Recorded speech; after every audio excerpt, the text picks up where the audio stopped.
আমন্ত্রণ জানাচ্ছি কালবেলা লিড নিউজে। সঙ্গে আছি আমি সুমনা মোস্তফা। আমাদের আজকের লিড নিউজের শিরোনাম ৪,০০০-এ ভাষান্তর ছাড়ার টিকিট পাচ্ছে রোহিঙ্গারা। প্রতিবেদন করেছেন ইউসুফ আরিফিন। হত্যা নির্যাতনের মুখে মিয়ানমার থেকে পালিয়ে কক্সবাজারে আশ্রয় নেওয়া রোহিঙ্গাদের একটি অংশকে নোয়াখালীর ভাষান্তরে স্থানান্তর করে গণ-অভ্যুত্থানে ক্ষমতাচ্যুত আওয়ামী লীগ সরকার। যদিও নানা সীমাবদ্ধতার মুখোমুখি হয়ে তারা সেখান থেকে পালিয়ে ছড়িয়ে পড়ছে দেশের বিস্তীর্ণ অঞ্চল জুড়ে, জড়াচ্ছে নানা অপরাধে।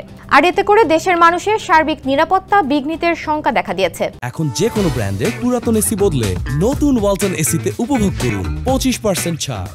বিশেষ করে নোয়াখালী, চট্টগ্রাম ও কক্সবাজার অঞ্চলের মানুষ সবচেয়ে বেশি ক্ষতির মুখে পড়ার শঙ্কায় রয়েছে।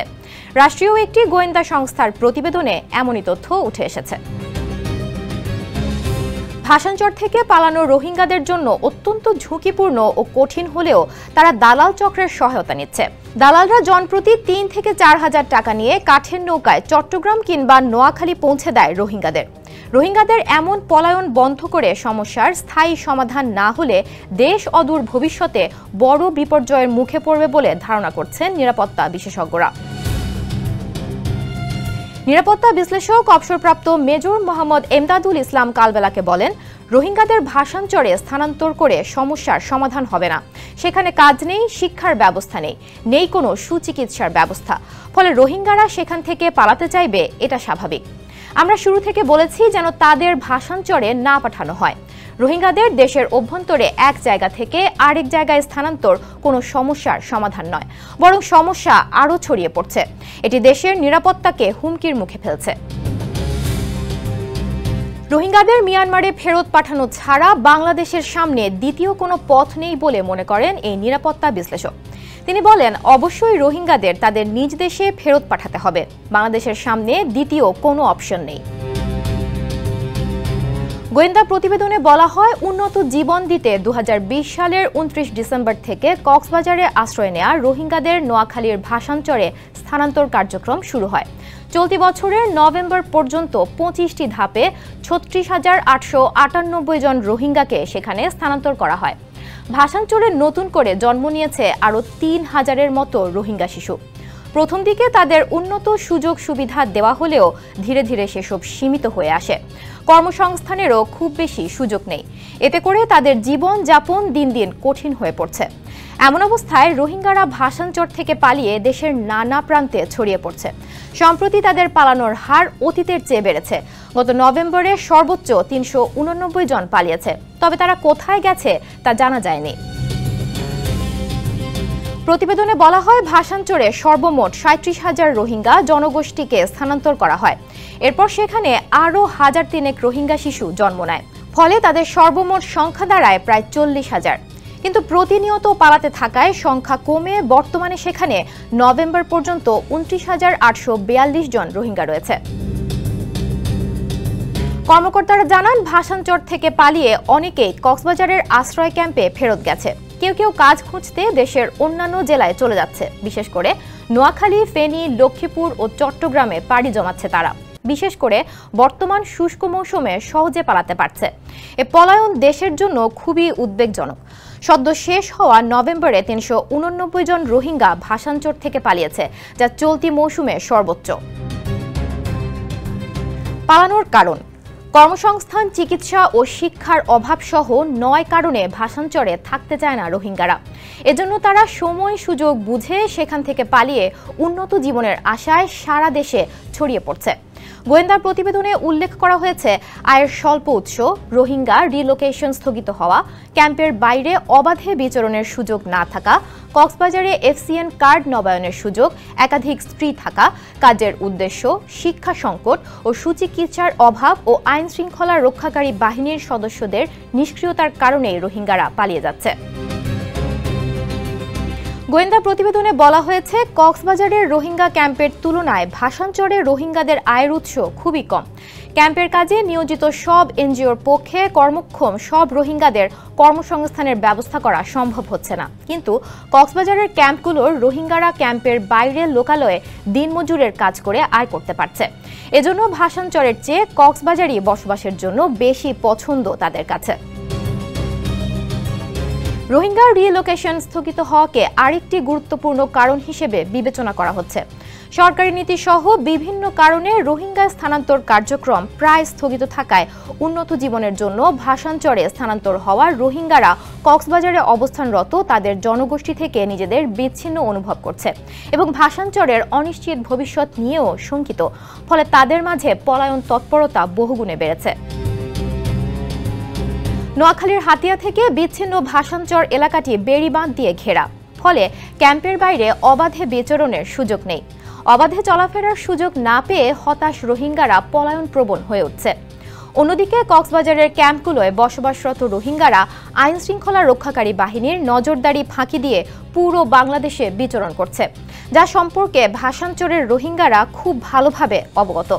ফলে তারাও সেখানে চলে যেতে চায়। কক্সবাজারে এফসিএন কার্ড রোহিঙ্গা শরণার্থীদের জন্য ব্যবহৃত একটি নম্বরকে বোঝানো হয়, যা তাদের পরিচয়পত্র এবং যোগাযোগের একটি মাধ্যম হিসেবে কাজ করে। এটি শরণার্থী ত্রাণ ও প্রত্যাবাসন কমিশনারের কার্যালয় থেকে দেয়া হয়। নবায়নের সুযোগ পায় রোহিঙ্গারা।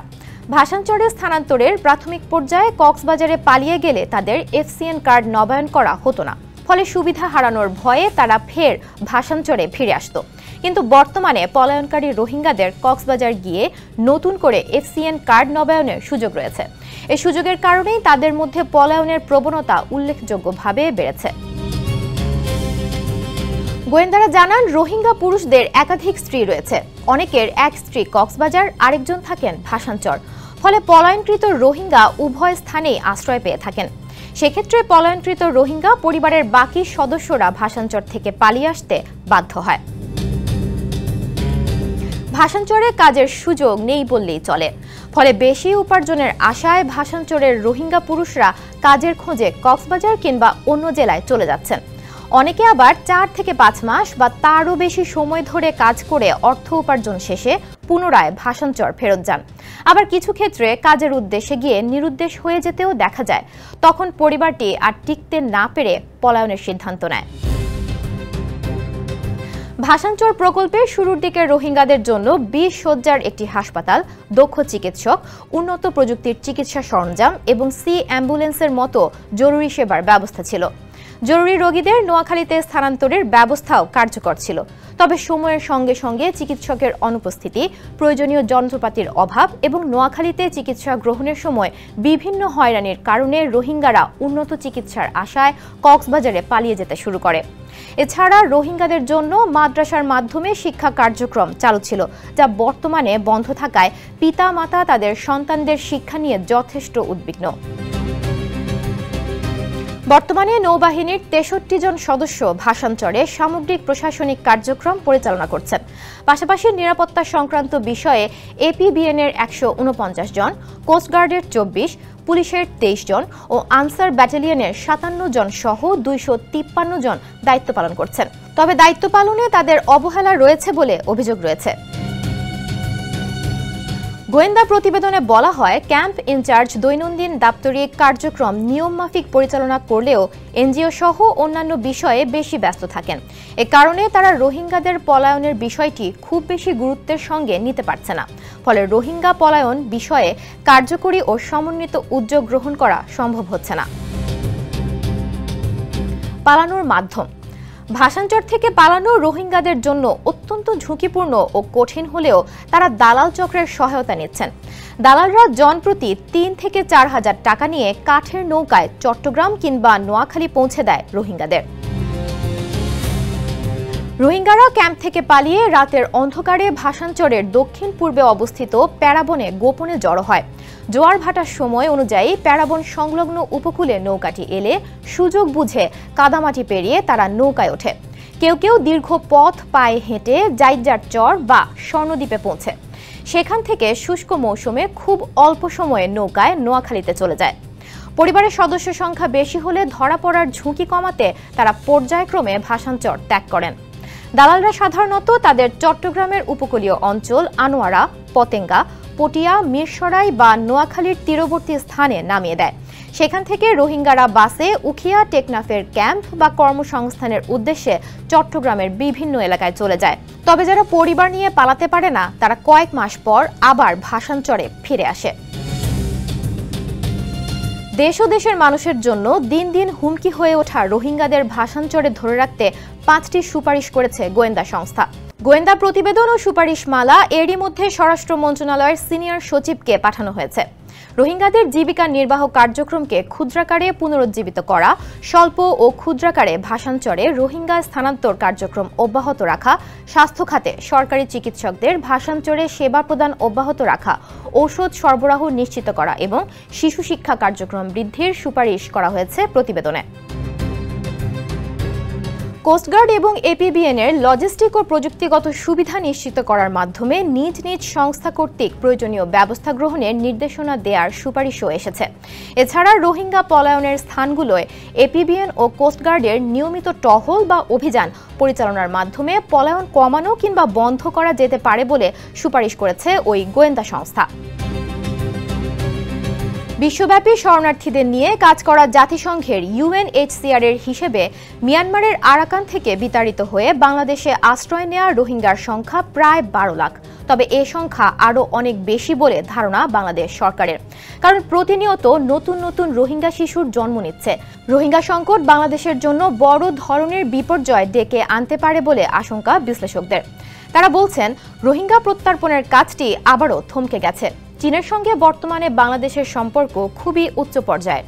এই সম্পর্ক কাজে লাগিয়ে রোহিঙ্গা প্রত্যার্পণের কাজটি সহজ করতে পারে বর্তমান সরকার।